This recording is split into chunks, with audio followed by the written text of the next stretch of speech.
യഥാർത്ഥമായ വിശ്വാസം.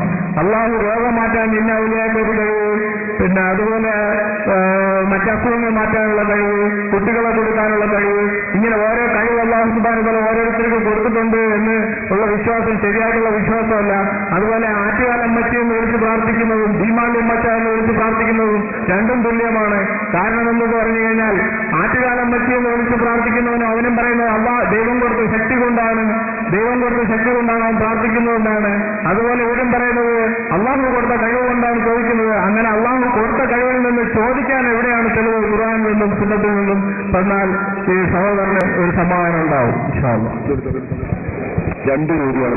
ഒന്ന്, അദ്ദേഹം പറയുന്നത് സുന്നികൾ അല്ല, അള്ളാഹു അമ്പിയാക്കൾ ഔലിയാക്കൾക്ക് മഹാത്മാക്കൾക്ക് അള്ളാഹു ഇങ്ങനെ ഈ രോഗം മാറ്റാനുള്ള കഴിവ്, അതുപോലെ തന്നെ അത്ഭുതങ്ങൾക്ക് കാണിക്കാനുള്ള കഴിവ്, ഇത് അള്ളാഹു നൽകിയിട്ടുണ്ട് എന്നതിന് എന്താണ് രേഖ?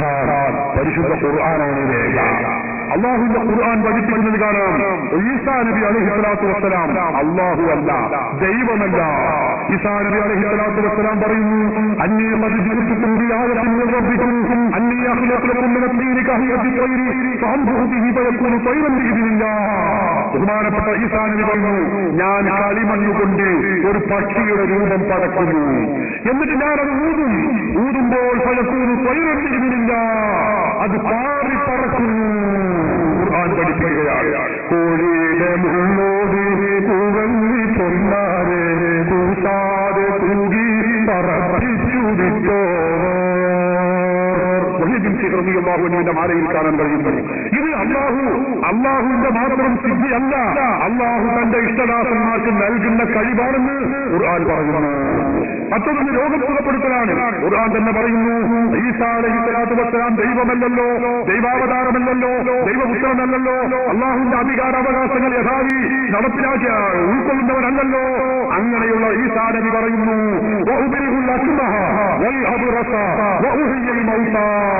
മഹാൻ പറയുന്നു, ഞാൻ വെള്ളപ്പാണ്ട്, കുഷ്ഠം പോലെയുള്ള മാറാവ്യാധി രോഗങ്ങൾ ചികിത്സകന്മാർ വൈദ്യശാസ്ത്രം ചികിത്സ കണ്ടുപിടിച്ചിട്ടില്ലാത്ത രോഗങ്ങൾ, ആ രോഗം ഞാൻ സുഖപ്പെടുത്തുന്നു.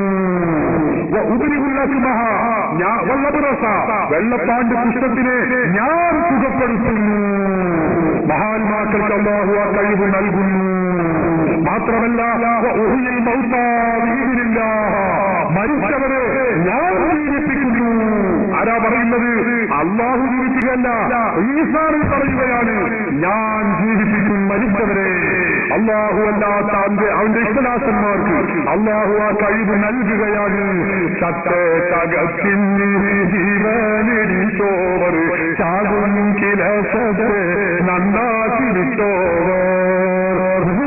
പറയുന്നു, ഇതൊക്കെ നടക്കുന്നത് എങ്ങനെയാണ്? അള്ളാഹു നൽകിയ കഴിവ് കൊണ്ടാണ്, അള്ളാഹുവിന്റെ കുതിരത്ത് കൊണ്ടാണ്, അള്ളാഹുവിന്റെ താല്പര്യമനുസരിച്ചാണ്. ഞങ്ങൾക്ക് ആർക്കും അത് തർക്കമില്ല. അള്ളാഹു ചെയ്യുന്നത് എങ്ങനെയാണ്?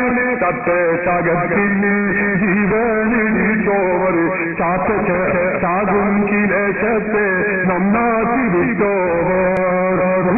എങ്ങനെയാണ് ചെയ്യുന്നത്? അള്ളാഹു നൽകിയ കഴിവ് കൊണ്ടാണ്. ചൊല്ലില്ല ഞാനൊന്നു എന്നോട് ചൊല്ലാതെ, ചൊല്ലി എന്റെ അമാനില്ലതെന്നോ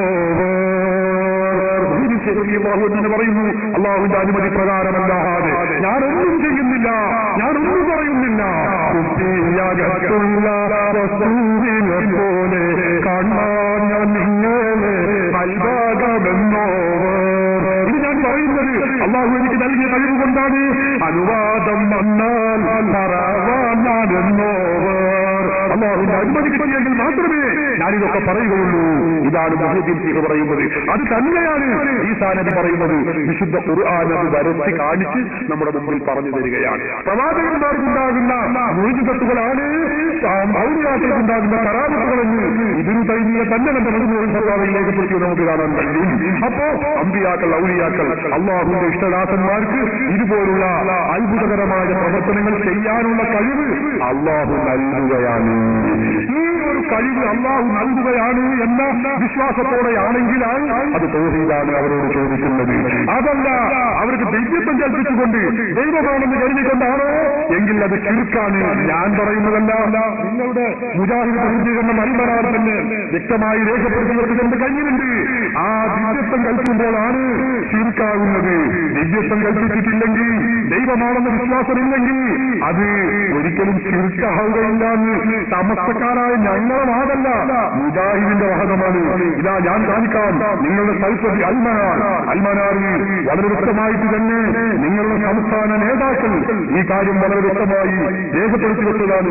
ഇബാദത്തിന്റെ നിർവചനം, ആ ഇബാദത്ത് ആരാധനയാവൽ എപ്പോഴാണ് എന്ന് വിശദീകരിച്ചുകൊണ്ട് ഈ എ.പി. അബ്ദുൽ ഖാദർ മൗലവി എന്ന് പറയുന്ന മുജാഹിദുകളുടെ ഇന്നത്തെ ഏറ്റവും വലിയ നേതാവും അവരുടെ പരമോന്നത നേതാവുമായ എ.പി. അബ്ദുൽ ഖാദർ മൗലവി എഴുതിയത് നമുക്ക് കാണാൻ കഴിയുന്നു. എന്താണ്? അല്ലാഹു സുബ്ഹാനഹു മറ്റു ദൈവങ്ങൾക്ക് ആരാധന നിർവഹിക്കുമ്പോൾ അല്ലെങ്കിൽ വിനയം പ്രകടിപ്പിക്കുമ്പോൾ അവരോട് നടത്തുന്ന വിനയപ്രകടനം അത് ആരാധനയാകണമെങ്കിൽ ദിവ്യത്വം കൽപ്പിക്കണം. കേവലമായ വണക്കത്തിന് ആരാധന എന്ന് പറയില്ല. ദിവ്യത്വം കൽപ്പിക്കുമ്പോൾ നിങ്ങൾ അൽമനാർ, ഇത് അൽമനാർ മുജാഹിദിന്റെ മുഖപത്രമാണ്. അതിൽ പറയുന്നത് കാണാം. ഞങ്ങളെ വക പറയുന്നതല്ല, ഞങ്ങൾ ഈ പറയുന്നത് മുജാഹിദുകൾ വരെ സമ്മതിച്ചിട്ടുണ്ട്. അപ്പോൾ അങ്ങേയറ്റത്തെ അനുസരണവും താഴ്മയും അടിമത്തവും ഒക്കെ തന്നെയും വിവാദത്തും തൗഹീദിന് വിരുദ്ധവുമായി തീരണമെങ്കിൽ അതിന്റെ പിന്നിൽ ദിവ്യത്വ സങ്കല്പവും അതാ ദൈവമാണെന്ന് പറയണമെന്ന് ഞാൻ പറഞ്ഞു, വിശ്വസിക്കണമെന്ന് പറഞ്ഞു. സദാചാരമുള്ള വിശ്വാസവും കൂടി ഉണ്ടായിരിക്കണമെന്ന് വരുന്നു. ഖുർആൻ വ്യാഖ്യാതാക്കൾ മുഴുവനും പല ശൈലികളിൽ ഇതൊരു നിബന്ധനയായി അംഗീകരിച്ചത് കാണാവുന്നതാണ്. ഇതാ ഞങ്ങൾ പറയുന്നത്, വെറുതെ പറയല്ല. ഖുർആനിലും ഹദീസിലും സുന്നത്തിലും കിതാബിലും ഒക്കെ ഉണ്ട്. അതൊക്കെ നിൽക്കട്ടെ. മുജാഹിദിന് ഏറ്റവും ചെയ്യുന്നത് അൽമനാറാണ്. ഖുർആനല്ലത് ഈ അൽമനാറിലായി പറയുന്നത്. അപ്പൊ ദിവ്യത്വ സങ്കല്പം വേണം, ദൈവമാണെന്ന വിശ്വാസം വേണം. അപ്പോഴാണ് അത് ആരാധനയാവുകയുള്ളൂ, ശിർക്കാവുകയുള്ളൂ. ഇതാ ഞങ്ങളും പറയുന്നത്. ഇതല്ലാതെ അല്ലാഹു നൽകിയ കഴിവുകൊണ്ട് സത്യവിശ്വാസിയായ മനുഷ്യൻ ലാ ഇലാഹ ഇല്ലല്ലാഹു മുഹമ്മദ് റസൂലുള്ളാഹ് എന്ന് വിശ്വസിക്കുന്ന സത്യവിശ്വാസി അല്ലാഹു നൽകിയ കഴിവുകൊണ്ട് മുഹ്യിദ്ദീൻ ചെയ്ത് സഹായിക്കുമെന്ന് ചോദിച്ചാൽ യാതൊരു കുഴപ്പവുമില്ല. റസൂൽ വിശ്വസിക്കുമെന്ന് കഴിഞ്ഞ് ചോദിച്ചാൽ യാതൊരു കുഴപ്പവുമില്ല. സഹോദര, നിങ്ങളൊരു കാര്യം മനസ്സിലാക്കണം. നിങ്ങൾ രണ്ടാമത് ചോദിച്ചല്ലോ, ഈ വിളിച്ചു പ്രാർത്ഥന നിങ്ങൾ പറഞ്ഞത് കൊണ്ടും അങ്ങനെയാണ്. വിളിച്ചു പ്രാർത്ഥന എന്നാണ് ഞാനത് തിരുത്തുന്നു. ഈ സഹായം ചോദിക്കൽ, അപേക്ഷിക്കൽ, യാചിക്കൽ. അല്ലാഹുവിന്റെ റസൂലിനോട് നമ്മൾ തർക്കമുള്ള സമസ്തയും മുജാഹിദുമല്ല ചോദിക്കുന്നത്. പൂർവീകരായ സലഫ് സാലിഹുകൾ മുഴുവനും ചോദിച്ചത് കാണാം. മുജാഹിദുകൾ കൂടി അംഗീകരിക്കുന്ന പണ്ഡിതനാണ് ഹാഫിദുദ് ദുനിയ എന്ന അപരനാമത്തിൽ അറിയപ്പെടുന്ന ഹാഫിദ് ഇബ്നു അസ്ഖലാനി റഹിമഹുല്ലാഹ്. മഹാനവറുകളുടെ സ്വന്തം ഗ്രന്ഥമാണിത്. അവർ അല്ലാഹുവിന്റെ റസൂലിനെ വിളിച്ച് സഹായം ചോദിക്കുന്നത് കേൾക്കുന്നില്ല. അവർക്കൊന്നും ഖുർആൻ തിരിഞ്ഞില്ലെന്നോ അവർക്കൊന്നും ഹദീസ് തിരിഞ്ഞില്ലെന്നോ. സഹീഹുൽ ബുഖാരിയുടെ വിസ്തൃതമായ വ്യാഖ്യാന ഗ്രന്ഥം ഫത്ഹുൽ ബാരി എന്ന് പറയുന്ന ഏറ്റവും പ്രാമാണിക ഗ്രന്ഥം അത് രചിച്ചയാളാണ് ഹാഫിദുദ് ദുനിയ.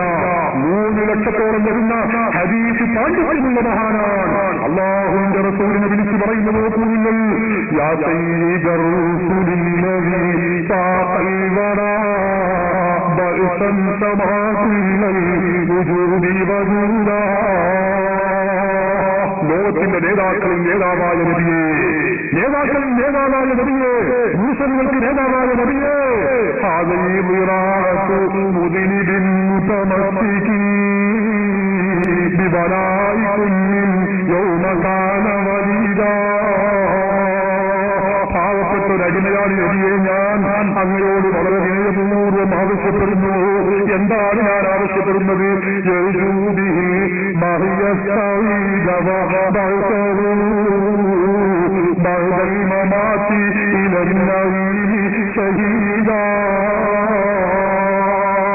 എനിക്ക് ഈ ലോകത്ത് നല്ല ജീവിതം ലഭ്യമാകണം, ആഖിറത്തിൽ സുഭിക്ഷമായ ജീവിതം ലഭിക്കണം നബിയേ. അതിന് ഞാൻ തങ്ങളോട് ആവശ്യപ്പെടുന്നു. ആരാണ് ആവശ്യപ്പെടുന്നത്?